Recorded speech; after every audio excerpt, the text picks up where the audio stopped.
l'actu de ce soir, c'est évidemment le match retour des quarts de finale de la Ligue des champions de l'UEFA. Le Paris Saint-Germain qui affronte le Bayern de Munich ce mardi dans le cadre du match retour, donc de ces quarts de finale. À l'aller, Paris l'a emporté 3-2 à l'Allianz Arena. Et selon les statistiques, eh bien, les équipes ayant gagné à l'aller sur ce score ont 100% de chance de se qualifier, ce qui nous emmène à la question LGT de ce soir. Messieurs, dames, est-ce que le Bayern de Munich va faire mentir les statistiques? En d'autres termes, est-ce que le Bayern de Munich va se qualifier pour les demi-finales de l'UEFA Champions League? Eh bien, ça y est, mon téléphone est ouvert. 00225 27 21 59 93 99. Je reprends tout doucement, oui. 27 21 59 93 99 pour répondre à cette question. En attendant, utilisez les petites ardoises qui sont devant, juste devant vous, messieurs, dames. Donc, à votre avis, est-ce que le Bayern Munich va faire mentir les statistiques? Est-ce que le Bayern Munich va se qualifier pour la demi-finale? Oui, la demi-finale de l'UEFA Champions League. Ah ben voilà, partagez-vous les crêpes, voilà. C'est comme à l'école, hein. Jean-Philippe, ça vous rappelle quand vous n'aviez jamais votre matériel scolaire? Eh ben voilà. Il n'y a jamais eu de crêpes. Les choses n'ont pas changé sur le plateau. Quelques dizaines d'années plus tard, il n'a toujours pas son matériel. Bon, c'est pas sérieux ça. Allez, on y va, on lève les petites déjà en ardoises. avance sur mon temps. Ça doit être ça. Alors, oui, Henri Jo, oui, donc oui, le Bayern va faire mentir les statistiques. Il va se qualifier. Il va se qualifier. Yellow, oui. Dorgelès, oui également. Et vous, Jean-Philippe? Non. Ah, un Comme gros par non. hasard. Bon, je me disais bien, il y a bien quelqu'un quand même qui va soutenir le Paris Saint-Germain dans cette histoire. Alors, on commence avec vous, Dorgelès. J'ai dit oui, en même temps, il y a un peu de non dans mon, dans mon oui. Non, parce que C'est un non oui. ça sera difficile pour le Bayern de se qualifier, mais ce n'est pas impossible, parce que samedi, déjà, contre l'Union de Berlin, l'équipe du Bayern Munich comptait 8 joueurs à l'infirmerie. Après ce match, on a eu également la blessure de Coman Boateng. Pour l'instant, on va dire beaucoup d'interrogations dans cette équipe du Bayern Munich, mais il y a quand même de la ressource dans cette équipe du Bayern Munich. Thomas Müller, vraiment, pas apporter ce petit truc en plus. Et puis, le roi Sané, il est dans une forme clinique en ce moment-là. C'est lui, quand même, qui arrive souvent à donner le tempo dans cette équipe du Bayern Munich. Moi, je compte sur ces 2 joueurs pour faire changer la donne. Mais attention, parce qu'au match aller, le Bayern Munich avait dominé le match. L'équipe avait la possession, 63% de possession de balle contre 36% pour l'équipe du Paris Saint-Germain. Devant les buts, Kylian Mbappé et Marquinhos et autres ont fait le job. Mais ensuite, ils ont beaucoup subi. 31 tirs de la part des Bavarois au match retour. Si vraiment l'équipe du Bayern Munich a les armes, surtout a vraiment de la ressource, je pense qu'on peut faire tomber cette équipe du Paris Saint-Germain. N'oubliez pas que l'année passée, le Barça est passé par là 8-2. Donc, on peut encore sortir quelque chose pour aller se qualifier jusqu'à la finale. Attention au Paris Saint-Germain. Pour moi, à 100%, l'équipe du Bayern Munich va passer. Quand elle mettait des réserves, c'est un non. D'accord, Henri Jo. Alors bon, j'ai mis oui parce que peut-être on va le rappeler, ça va peut-être voilà, ça va pas faire plaisir aux supporters du Paris Saint-Germain, mais le Paris Saint-Germain, sur ces dernières années, quand même, nous a habitués à ce genre de situation. On se rappelle de l'année remontada où l'équipe parisienne avait déjà battu le Barça à l'aller 4-1 avant d'aller se faire éliminer. 4-0. 4-0 avant de se faire éliminer 6-1. Ensuite, il y a eu l'épisode avec Manchester United où Paris est allé battre United à domicile 2-0 avant de se faire éliminer 3-1 derrière. Et quand on se réfère au dernier match qualificatif avant, bien sûr, les quarts de finale face au FC Barcelone, c'est vrai, au match aller, Paris réussit à s'imposer, mais au match retour, quand même, Barcelone a fait le jeu. Et la difficulté pour l'équipe du Paris Saint-Germain aujourd'hui, ce n'est pas de prendre de l'avance, surtout, c'est de savoir gérer l'avance qu'ils ont. Ils ont toujours eu du mal à pouvoir gérer l'avance, surtout à pouvoir gérer la pression par rapport à l'avance. Et face à une équipe comme le Bayern de Munich, souvent, ça ne pardonne pas. D'où ma réponse oui sur cette question. D'accord. On a Aristide qui nous appelle de tout le Pleu. Aristide, bonsoir. Bonsoir Thia, bonsoir la grande team. Bonsoir. Bonsoir Aristide. Alors Aristide, qu'est-ce que vous en pensez? Est-ce que le Bayern Munich va faire mentir les statistiques et se qualifier pour les demi-finales? Je pense que certainement le Bayern de Munich va faire mentir les statistiques. Vu que cette équipe bavaroise a les qualités nécessaires pour aller chercher ces Parisiens. Puisque des deux côtés, les deux équipes, ils ont des joueurs qui ne seront pas présents. Côté du Bayern, et parce que Lewandowski, il est déjà incertain. Il est out même, oui. On dirait qu'il a commencé les entraînements, mais il ne va pas commencer le match. Le côté de Paris Saint-Germain, Verratti, il est déjà certain, il sera de retour. Il sera de retour. Moi, je pense que l'équipe du Bayern de Munich peut renverser la vapeur.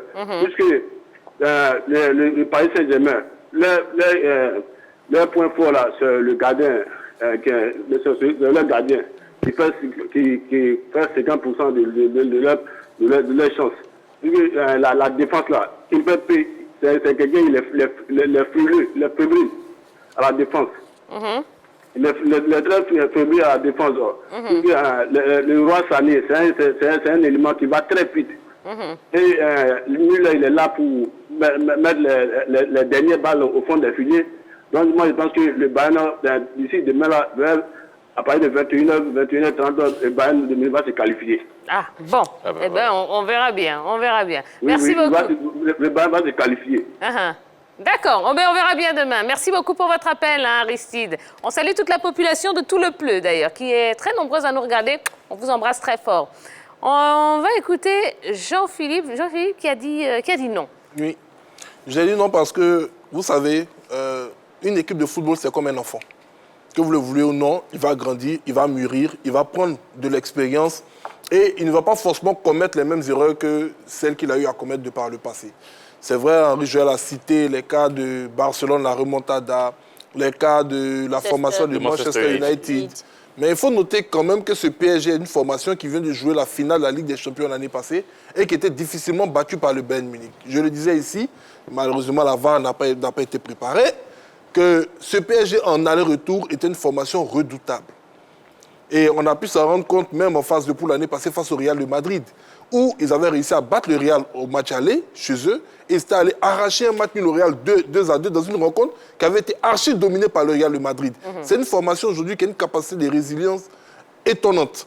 Moi, je suis prêt à parier sur peut-être une victoire du Bayern, mais pas une qualification du Bayern, parce que ce que peut-être certaines personnes ignorent, c'est que le Bayern doit battre cette formation du PSG par 2 buts d'écart, ou ils doivent battre cette formation du PSG par 1 but d'écart au-delà du score de 3-2. Ce qui risque d'être véritablement étonnant quand on voit la capacité offensive de cette formation parisienne. Et c'est une équipe qui va récupérer un garçon du nom de Marco Verratti. Et on sait que quand Verratti est dans cette équipe, il y a beaucoup de choses qui changent. Donc attention, moi je pense que Paris a la capacité de pouvoir contenir cette formation du Bayern Munich, quelle que soit, je dirais, l'envie des joueurs du Bayern, parce que depuis ce matin, on voit des déclarations des joueurs du Bayern pour essayer de saper le moral des Parisiens. Il n'y a pas de bruit du côté de Paris, ils sont concentrés sur leur sujet. Donc, je suis en tout cas très confiant quant à l'issue de la rencontre de demain. D'accord. Monsieur Eouman, qui nous appelle de Mancono, est avec nous. Bonsoir, monsieur Eouman. Bonsoir, Tia. Comment allez-vous? Bonsoir, la Gambie. Très bien. Bonsoir, monsieur Ouman. Alors, monsieur Ouman, est-ce que le Bayern Munich va faire mentir les statistiques demain soir? Non, je ne pense pas, parce qu'actuellement, on parle de la forme des joueurs. Pour moi, les joueurs du PSG actuellement sont très en forme par rapport à ceux du Bayern qui ont des matchs en dents ici. Donc, pour moi, le PSG va pouvoir se qualifier, mais un peu difficilement. Absolument, absolument. Eh bien, merci beaucoup pour votre... Merci, bonne soirée. Oui, merci à vous également, monsieur Eouman.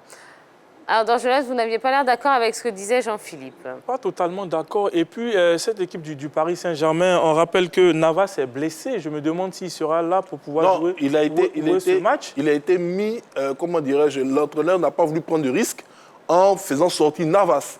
Sinon, il y a de fortes chances qu'il soit là demain. Qu'il soit là demain. Et le risque, donc ce qui veut dire que quand même, quelque part, il y a un pépin physique qui existe. Et pour compléter, avant que vous ne continuiez, il y a Marquinhos qui est incertain sur ce match. Quand on sait que c'est le leader, pas le leader technique, mais c'est le leader de vestiaire de cette équipe. Et même de l'époque de Thiago Silva, c'était toujours Marquinhos quand même qui haranguait ses coéquipiers. Ne pas avoir un garçon comme Marquinhos dans un tel match, ça peut être moi, je dis qu'il y a des hommes de caractère. Kipembe est champion du monde, c'est un garçon de caractère. Kipembe. Oui, c'est un garçon de caractère. Je suis désolé. C'est un joueur de seconde zone. Je suis désolé. C'est un joueur de caractère. Non, pas de seconde zone. Pas de seconde zone. Mais en termes de leadership aujourd'hui, de l'équipe du Paris Saint-Germain. Écoutez, je n'ai pas dit que c'est le leader de l'équipe. Je dis que c'est l'un des leaders. Quand vous prenez par exemple le parallèle avec l'équipe du Real de Madrid, une défense décimée, où vous n'avez pas de Varane, vous n'avez pas de Ramos, vous voyez ce que Nacho fait, c'est du caractère. Ils vont aller sur une rencontre, ils vont se battre comme des guerriers, comme des crèves-la-faim.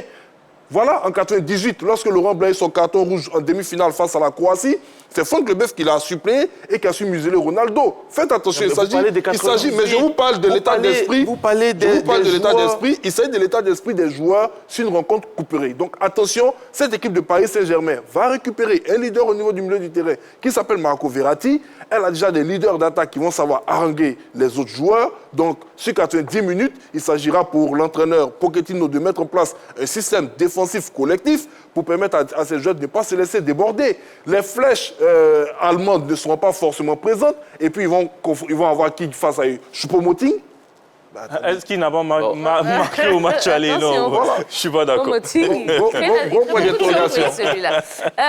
Monsieur Fodé, qui est à Trècheville. Bonsoir. Oui. Bonsoir. Comment allez-vous? Ouais, bonsoir. Bonsoir. Vous allez bien, monsieur Fodé? Je suis un fan de votre émission. Ah ben c'est gentil. Moi, je donne seulement mon pronostic. Je vous dis seulement que Paris Saint-Germain sera qualifié demain. Je donne le pronostic. Paris Saint-Germain gagne 2-0. Je vous admire, mais vraiment, c'est comme ce que je voulais dire ce soir. Mais on a plein de sujets dont on va parler, monsieur Fodé. Voilà, merci beaucoup. Peut-être pas assez à son goût, mais on en parle. On en parle. Très bien, allez, continuez, appelez-nous. 27 21 59 93 99. Un gros chat, un gros poil de chat. Alors, c'est vrai que quand on parle du PSG, forcément, ça m'émeut. Alors, vous avez évoqué tout de suite le retour d'un joueur. Et moi, je suis content pour le Paris Saint-Germain parce que Marco Verratti, quand même, c'est quelqu'un qui est capable de garder le ballon au milieu de terrain. C'est-à-dire, à un moment où le PSG aura besoin de garder le ballon, on pourra compter sur lui, Marco Verratti, pour pouvoir gérer cette situation. Malheureusement, pour Marco Verratti, c'est que c'est un joueur aussi qui, à chaque match, surtout prend des cartons. Ouais. Et quand vous avez parce que, essayons de voir un peu, c'est quelqu'un qui souvent ne sait pas garder ses nerfs, qui dégoupille très rapidement. Dans un match où il y a la pression, bien évidemment, face à une équipe comme le Bayern de Munich, alors est-ce qu'il va pouvoir tenir jusqu'à la fin sans prendre de carton, sans se faire sortir du match, sans sortir même de son match? Ça, c'est la grosse interrogation. Revenons un peu à la défense. On prend même, je laisse l'axe avec Marquinhos, l'absence de Marquinhos, ou peut-être la présence de Kipembe de Diallo, mais je prends le côté droit, avec Florenzi qui ne sera pas là. Qui sera là? C'est Colin Dagba. Il était là au match aller. Non, mais Colin Dagba, prenons le match face à Lille. Il a été dépassé. Vous parlez de Lille, mais parlez du match aller face au Bayern. Non, mais c'est une succession. C'est une succession. Aujourd'hui, le Bayern peut utiliser ce côté-là, quand même ce côté que moi je juge faible du Paris Saint-Germain pour essayer de faire mal à l'équipe parisienne. Donc il y a tellement de soucis, non seulement au niveau de la défense, mais même avec les joueurs qui seront présents. C'est vrai, l'attaque est extraordinaire. Voilà. Avec la défense et le milieu de terrain, il y a pas mal de soucis. Très bien. On a le dernier appelant de la soirée. Monsieur Kakou qui nous appelle de Yamoussoukro. Bonsoir, monsieur Kakou. Oui, bonsoir. Bonsoir, Pierre. Comment allez-vous? Oui, ça va bien, par la grâce de Dieu. D'accord. Alors, monsieur Kakou, qu'est-ce que vous en pensez? Est-ce que le Bayern Munich va faire mentir les statistiques et se qualifier pour les demi-finales de l'UEFA Champions League? Non, pour moi, ce n'est pas possible. C'est vrai que l'année dernière, le Paris Saint-Germain a commis certaines erreurs avec le cas du Barça, avec la remontada ou encore Manchester United. Mais le Paris Saint-Germain a appris de ses erreurs. Aujourd'hui, c'est une équipe forte, on peut dire que c'est... Allô? Oui, on vous écoute, allez-y. Oui, on peut dire que c'est une équipe qui a été battue pour la Ligue des Champions. Donc, il y a certaines erreurs qui ne peuvent plus se permettre de faire. C'est une équipe qui a grandi aussi. Oui, le Bayern est une grande équipe, certes. Mais aujourd'hui, le Paris Saint-Germain a grandi avec l'expérience qu'ils ont actuellement. Donc moi, je pense que c'est vrai, le Bayern, tout va dépendre de la façon dont le Paris Saint-Germain va aborder le match de demain. Ouais. Voilà, faut pas, ils vont se laisser, ils vont subir le match. Ils n'ont qu'à se battre, ils n'ont qu'à aller droit au but, ils n'ont qu'à se dire qu'ils vont gagner le Bayern pour se qualifier. C'est ça. Voilà, donc ils vont essayer de préserver leur victoire en Allemagne. Donc, ils n'ont qu'à se battre. C'est ce qui va faire qu'ils vont gagner ou soit perdre ce match de demain. Donc, ils n'ont qu'à se battre, ils n'ont qu'à aller droit au but pour... Ils n'ont qu'à oublier le match aller. Ils n'ont qu'à oublier le match aller. Bon, voilà. Donc, pour moi, je pense que le Paris Saint-Germain va se qualifier demain soir. D'accord. Le Bayern peut gagner, mais le Paris Saint-Germain va se qualifier. C'est ça la différence. D'accord. Voilà. Merci beaucoup, monsieur Kakou. Merci Donc, infiniment. Eh bien, on est content que vous l'ayez partagé avec nous. Merci, bonne soirée, monsieur Kakou. N'hésitez pas à vous nous rappeler. Hein. Demain, vous nous rappelez sans faute. Allez, rapidement, il nous reste 30 secondes. On n'a pas entendu Yellow, tiens. Oui. Oui. Eh bien, allez-y, qu'est-ce que vous en pensez, Yellow? Je pense que déjà, le Bayern pourrait se qualifier parce que de l'histoire de la Ligue des Champions, on se rappelle que le Paris Saint-Germain n'a pas pu ou n'a pas su profiter de ses avantages. Quand je parle des avantages, je parle bien évidemment de ces scores qu'ils ont eu à marquer à l'aller. Au retour, on se rappelle qu'il y a eu très souvent la remontada. On parle... tout à l'heure, Henri Joël parlait des présences ou des absents. Il faudrait signifier que tant il y a des absents au Paris Saint-Germain, il y en a aussi du côté du Bayern Munich. Donc, pour moi, c'est un 50-50. Il faudra bien amorcer déjà la rencontre. Et puis, le Bayern a plus d'expérience pour moi que le PSG parce qu'ils se sont déjà rencontrés en finale. Donc, le Bayern pourrait jouer sur son expérience. Et pourquoi pas sur Choupo-Moting qui pourrait créer quand même une surprise face au PSG. D'accord. Bon, là où je suis pas forcément d'accord avec vous, c'est que quand même, n'oubliez pas qu'au tour précédent, le PSG avait quand même bien négocié son avance face au FC Barcelone. Donc, toutefois, il y a eu quand même... face au FC Barcelone et surtout face à cette équipe du Bayern de Munich, lors de ces victoires-là, quand même, l'homme du match, c'était Navas. Et ça craint quand...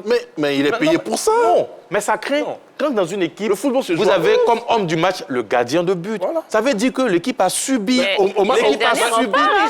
Mais au match aller, en fait, il ne faut pas répéter. Il ne faut pas être dans la répétition. Au match aller, il ne faut pas être dans la répétition parce que ce n'est pas tous les jours que ça va réussir.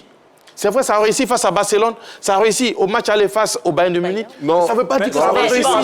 Ça a marché parce que Lewandowski, quelque part aussi, n'était pas là. S'il vous plaît, pour l'instant, c'est quelque chose qui réussit bien. Lewandowski, donc il faut continuer de subir. Mais on ne change pas une équipe. Ok, donc il est payé pour ça. Allez. Ils subiront demain, on verra. Aussi, n'oublions pas, si le Bayern marque en premier, je pense que ça va être compliqué pour l'équipe. Le Bayern a eu pendant de nombreuses années Manuel Neuer comme le meilleur joueur de l'équipe. Et même, il était sur le... Merci. On a bien compris. Merci. Bon, oui, on sera fixé demain soir de toute façon. Allez, parlons de l'Espagne. Et Madrid, oui, sur la voie royale, puisque le Real Madrid a dominé samedi le Football Club de Barcelone, 2-1 en match comptant pour la 30e journée de la Liga. Alors déjà, quelle analyse générale vous faites de ce match ? Non, je laisse. Tiens, un bon match dans l'ensemble, un bon match. On a vu du bon spectacle. Je retiens que cette saison, le Real a battu le Barça en aller et retour. La défense du FC Barcelone vraiment est en difficulté. C'est une défense qui ne rassure pas. Quand je regarde par rapport au match aller, au match retour, on a senti une équipe du Real Madrid qui avait vraiment envie d'aller chercher cette victoire-là. Karim Benzema, on va dire, était tout feu, tout flamme. Toni Kroos, vraiment, ce grand monsieur-là, vraiment au niveau du milieu de terrain côté Real Madrid, c'est lui qui est le boss vraiment. Autour de lui gravitent Modric et autres. Et puis devant, on sent vraiment la fraîcheur. Vinicius et les autres qui apportent vraiment de l'efficacité devant. C'était un bon match, mais on va dire pour l'instant, cette équipe du Barça est très, très en difficulté dans son championnat. Bon, c'était un bon match et surtout, quand même, on a vu on a eu, même si on savait tous quand même la confirmation que quand même Karim Benzema aujourd'hui fait partie des grands attaquants au monde avec ce but-là qu'il a inscrit. Maintenant, le Barça, c'est vrai, le Real a remporté ce match, mais n'oublions pas que dans les derniers instants, quand même, le Barça a mis une énorme pression sur cette équipe du Real Madrid. Mais bon, ils ont pu résister. Et à la fin, c'est le Real qui s'impose. Et on rappelle qu'au match aller, ça a été une victoire du Real. Et au match retour, quand même, c'est une autre victoire. Ce qui veut dire qu'aujourd'hui, Zidane, quand même, arrive vraiment à dominer le Barça dans les Classicos. D'accord. Parlons de Karim Benzema, qui a été une fois de plus décisif dans cette rencontre. Est-ce qu'il est favori ou est-ce qu'il fait partie des favoris pour le prochain Ballon d'Or? Mais tout dépendra du niveau que va atteindre le Real Madrid, surtout en Ligue des Champions. Si le Real arrive en finale de la Ligue des Champions, je pense que Karim Benzema serait un véritable client pour le Ballon d'Or. C'est vrai que pour l'instant, quand on parle des favoris, son nom n'est pas cité. Lewandowski a eu, je dirais, un petit moment de mou avec cette blessure qui fait que pour l'instant, on n'en parle pas trop. Il y a également Kylian Mbappé qui réalise une très belle saison en Ligue des Champions, qui totalise 8 buts pour l'instant. Donc je pense que pour l'instant, ce sont des noms qui sortent. Le nom de Benzema n'était pas énormément sorti. Déjà en Espagne, il est en train de se positionner comme le futur meilleur joueur du championnat cette année. Et je pense que cela pourrait jouer énormément en sa faveur. Benzema, Ballon d'Or. Waouh, ce serait vraiment formidable. Alors, mais n'oublions pas quand même qu'il y a l'euro et que l'euro va peser quand même pas mal dans la balance. Oui, il y a l'euro. C'est pas sûr. Enfin, a priori, il ne devrait pas jouer l'euro puisqu'il n'entre toujours pas dans les plans de Didier Deschamps. Non, je suis d'accord que l'euro risque de peser. Mais aujourd'hui, on ne peut pas reprocher à Benzema son absence tout simplement au sein de la sélection de France. C'est une volonté au niveau de la Fédération française de football. Donc, je suis sûr que dans le choix du Ballon d'Or, ce n'est pas évident qu'il soit pénalisé à ce niveau-là. Ça, j'en suis sûr et certain. Il suffira pour le garçon de rester sur sa lancée, de remporter des trophées collectifs. Déjà il a déjà démontré son niveau de leadership au sein de la plus grande formation au monde qui est le Real Madrid. Je pense que c'est largement suffisant pour ce garçon-là pour pourquoi pas remporter ce trophée de Ballon d'Or en cas de succès collectif du Real de Madrid sur les deux tableaux où ils sont encore engagés. 25 buts en 35 matchs, il tourne environ à 0,71 buts par match et puis il marque tous les 120 minutes, 9e meilleur buteur des 5 grands championnats d'Europe. Pour l'instant, on va dire, moi je peux le voir peut-être dans le top 10, mais pas sur le podium. Parce que devant lui, il y a des joueurs, tout à l'heure vous avez parlé de Lewandowski, il y a également Haaland qui fait une bonne saison, Kylian Mbappé. On va dire, dans l'ensemble, cette saison, ça va bien. C'est lui qui porte l'équipe du Real Madrid, mais au niveau du Ballon d'Or, on va dire pour l'instant, voir Karim Benzema remporter, moi je pense que ça ne sera pas peut-être cette année, parce que devant, il y a des joueurs qui font mieux que Karim Benzema, qui ont plus d'impact sur les équipes par rapport à Karim Benzema. C'est le 9e. Haaland avec Dortmund aujourd'hui. Vous parlez des buts inscrits. On parle d'un ensemble. Là, vous avez Modric. Pour parler même Modric qui était Ballon d'Or avec des statistiques qui ne le plaçaient même pas parmi les. Oui, mais il a porté l'équipe du Real. C'est ce qu'on dit. Non, aujourd'hui, il porte. Mais aujourd'hui, au Borussia Dortmund, qui porte l'équipe? Haaland, aujourd'hui, au Paris Saint-Germain, il va falloir que Dortmund gagne d'abord le championnat, d'abord pour mieux se positionner. Merci. Et ce qui n'est pas évident, puisque le Bayern va remporter le championnat. Ensuite, la saison n'est pas encore terminée. En Ligue des Champions, le Bayern sera champion d'Allemagne, ça tout le monde le sait. Maintenant, au niveau de la Ligue des Champions, il va falloir que Dortmund puisse aussi s'imposer, ce qui n'est pas encore évident. Donc, Haaland... Moi, je mise sur sa jeunesse, en fait.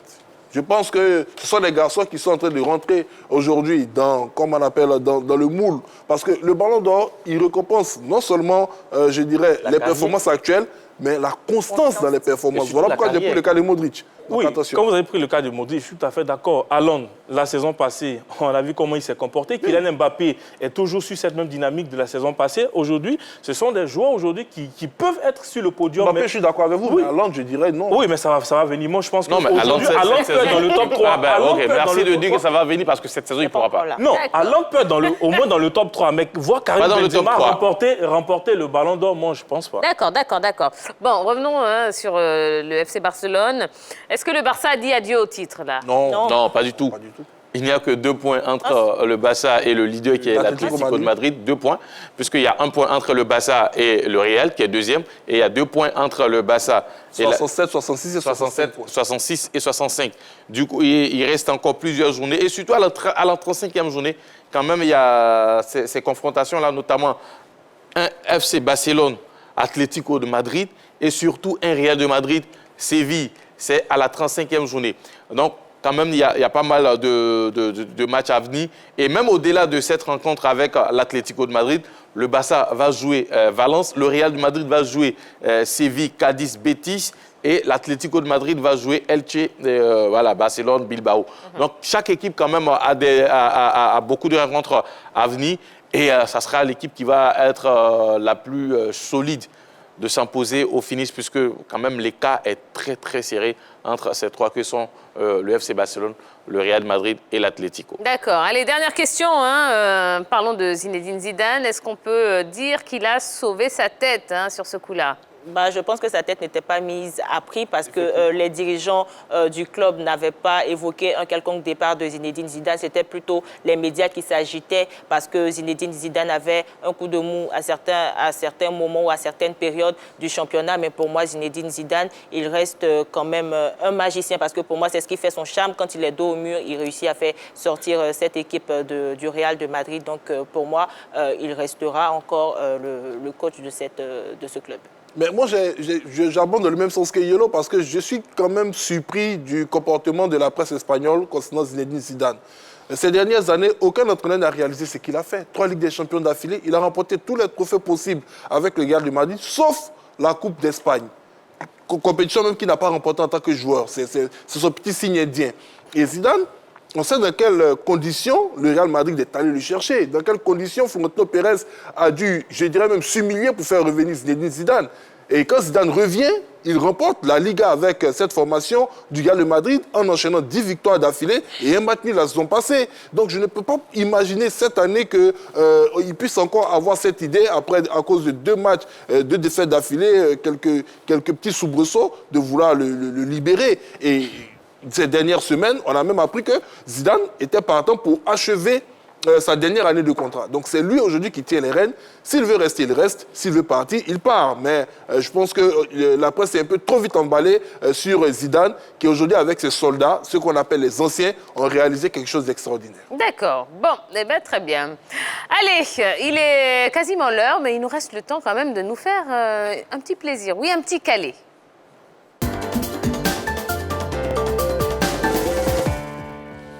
Un petit calé, un plus calé, voilà. Mais ça fait tellement longtemps qu'on n'a pas eu cette séquence et on l'aime beaucoup. Alors, le plus calé, qu'est-ce que c'est?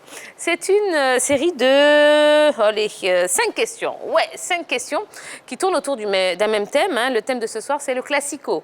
Voilà.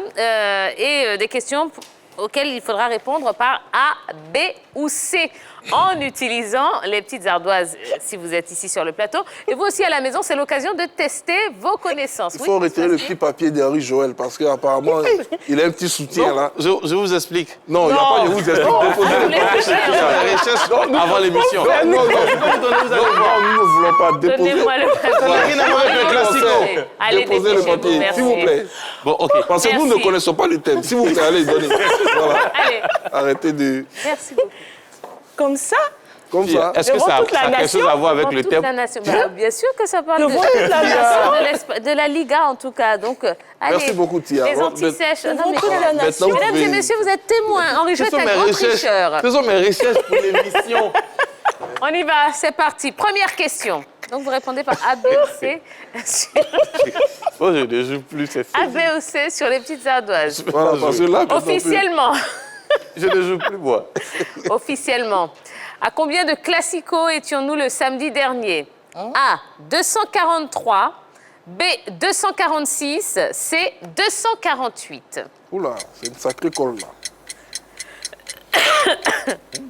Bon. Ah bah oui, quand on a plus, ça triche. Ça doit pouvoir payer. Allez-y. Allez, levez les ardoises. Tout le monde dit B. La bonne réponse est la réponse B, effectivement, 246 matchs. Oui. Tout le monde a un point. Allez, on y va. Deuxième question. Le Real Madrid totalise combien de victoires en Classico? A, 96 victoires. B, 97 victoires. Ou C, 98 victoires. Bon, j'espère qu'à la maison, vous avez déjà au moins un point. Allez, on y va. Alors, j'ai du A, j'ai du B et j'ai du C. La bonne réponse, c'est la réponse C, 98 victoires du Real Madrid.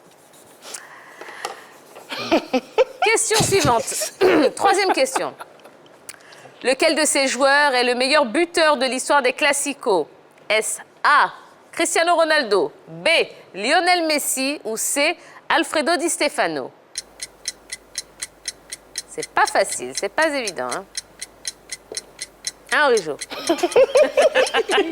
C'est-à-dire que le pays entier vous regarde, le continent Non, mais après, on va lire tout C'est pas ce un problème. On y va. OK. La bonne réponse est la réponse B, Lionel Messi, oui. Avec combien de réalisations? Ah, c'est pas. Oh, non, On a vérifié. non. Non. 26, je crois. En 28, Classico, hein. 28. 26. 26. Oui, bravo. Donc, je dois avoir un point bonus Non, au pas cas du où. tout, rien Trois du points tout. Au cas où. Allez, on y va, quatrième question. Au cas où il y a une Allez, égalité il avec... faut que ça aille vite, s'il vous Los plaît, s'il Angeles. vous plaît. Karim Benzema a inscrit le but le plus rapide dans l'histoire du Classico. Était-ce à la A, 20e seconde, B, 21e seconde, C, 24e seconde? C'est ça que je vais perdre, là. Bah, ça, c'est à tout hasard, quoi. Ouais. On y va. Alors, tout le monde dit A, sauf Jean-Philippe qui dit B. La bonne réponse, c'est la réponse B, à la 21e seconde. Et c'était lors de la saison 2011, j'allais dire 2021. Non, 2011, absolument. Allez, on termine. Cinquième et dernière question de ce plus calé. En quelle année s'est déroulé le premier match entre le Real et le Barça? Était-ce A, un 13 mai 1902, B, un 15 mai 1903 ou C, un 18 mai 1905? Donc 1902, 1903 ou 1905. On y va. La bonne réponse est la réponse A, 13 mai 1902. Égalité. Alors, Égalité avec Dorgelès. calmez-vous, calmez-vous. Celui ou celle qui est le plus calé ce soir est, roulement de tambour, égalité entre Dorgelès et Jean-Philippe. Oui, ils ont tous les deux 2 points. Bravo. Voilà. Il en Ben, reste bravo. 4 points. Bravo. Merci. On va La bonne lire- nouvelle, merci, oui. c'est que vous ne gagnez absolument Ouais, rien. ça, on Et la sait. bonne nouvelle, c'est qu'on espère en tout cas que vous avez passé une belle soirée en notre compagnie, puisque Non. ça y est, c'est déjà la fête, c'est le numéro de la d'accord. grande team.